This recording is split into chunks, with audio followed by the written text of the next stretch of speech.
Hello friends, I am Rahi. I welcome to my channel. आज आपण रायताचा एक प्रकार बघणार आहोत. हे रायतं गोवन आहे, म्हणजे गोव्यातील आंब्यांपासून बनवलेलं हे रायतं आहे. या रायत्यासाठी रायवळ आंबा वापरला जातो. पण आज मी तुम्हाला कोकणातील एक आंब्याचा प्रकार म्हणजे पायरी ह्यापासून हे रायतं कसं बनवायचं हे दाखवणार आहे.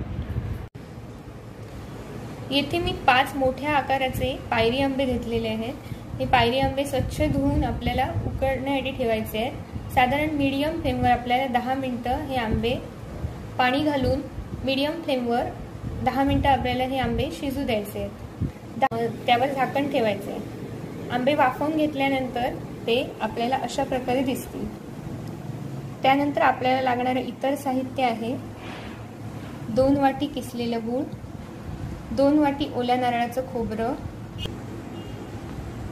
फोडणीसाठी लागणारे 1.5 चमचा मोहरी, 1.5 चमचा हिंग, चवीनुसार मीठ, पाव चमचा हळद आणि चवीप्रमाणे लाल तिखट. चला तर कृतीकडे वळूया.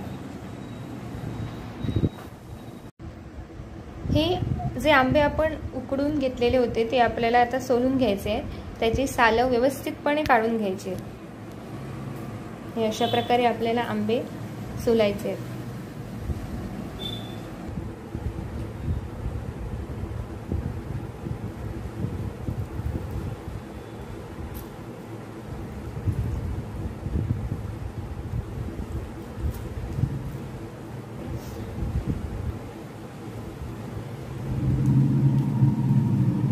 हे अशा प्रकारे सर्व आंबे आपल्याला सोलून घ्यायचे.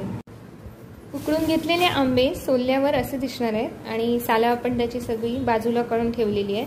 आता ह्यासाठी लागणारी पुढची प्रोसिजर आहे म्हणजे वाटप. ते कसं करूया ते बघूया. वाटपासाठी मिक्सरमध्ये 2 वाटी जे आपण खोबरं घेतलेलं होतं बारीक किसून ओल्या नारळाचं ते घालायचं आहे. हे जे आपण आंब्याचे रायते करतोय त्याला सासव असं पण म्हटलं जातं.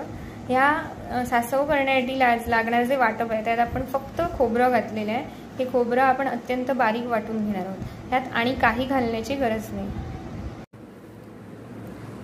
आता इथे हे ओलं खोबरं अशा प्रकारे बारीक वाटून घेतलेलं आहे मिक्सरमध्ये.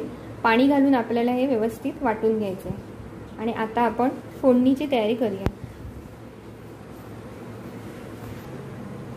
फोडणी करण्याच्या आधी आपण आता ह्या उकडलेल्या आंब्याच्या रसामध्ये हळद घालणार आहोत. सर्वप्रथम हळद पाव छोटा चमचा इथे आपण घातलेली आहे हळद. तसेच चवीप्रमाणे मीठ, साधारण 2 चमचे आपण मीठ घातलंय. लाल तिखट 4 चमचे आपण इथे लाल तिखट घातले. छोटा चमचा तुम्ही पाहू शकता. आपल्याला जर तिखट आवडत असेल तर प्रमाण वाढवू शकता.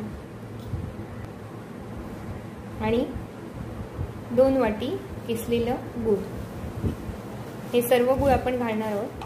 त्यामुळे ह्याला आंबट गोडशी चव येते. हे रायतं फार छान लागतं.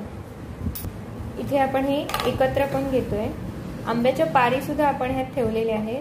ही बघा, इथे आंब्याची पारी म्हणजे बाठी आपण ठेवलेली आहे. काढून टाकायची नाहीये. हे एकत्र ढवळून घेतल्यानंतर आता आपण त्यात मगाशी केलेलं खोबऱ्याचं वाटप पण घालणार आहोत आणि पुन्हा एकदा व्यवस्थित मिक्स करून घेणार आहोत.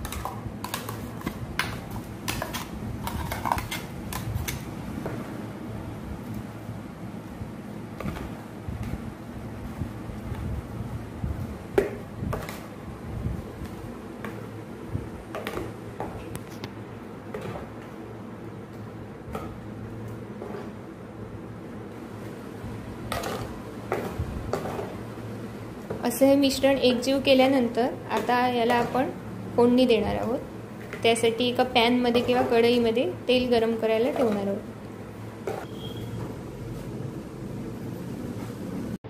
इथे रायत्याला आता फोडणी देण्यासाठी आपण 2 मोठे चमचे तेल पॅनमध्ये गरम करायला ठेवले आहे. इथे आपण हाय फ्लेम ठेवलेली आहे. तेल गरम झालं की आपण आता ह्यात फोडणी देणार आहोत.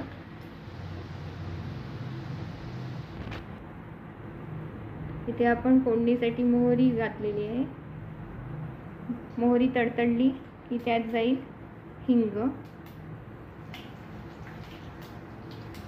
साधारण 2 लहान चमचे आपण हिंग घातलेले आहे. आता यात आपण तयार केलेलं मिश्रण, रायत्यासाठीचं तयार केलेलं मिश्रण घालायचं. अशा प्रकारे हे सर्व मिश्रण आपण पॅनमध्ये घातलेलं आहे. एकदा व्यवस्थित ढवळून घ्यायचं आहे. हे रायतं आता वाफ येई तोपर्यंत शिजू द्यायचं आहे आपल्याला हाय फ्लेमवर. छानशी उकळी आली, वाफ आली की आपण हे बंद करणार आहोत. आणि हे जे रायतं आहे ते थोडंसं जाडच असतं, त्यामुळे ह्यात पाणी घालण्याची फारशी आवश्यकता नाही. तुम्ही याचं थिकनेस बघू शकता. बघा, हे अशा प्रकारे रायतं पाहिजे, खूप पाणी घालू नये.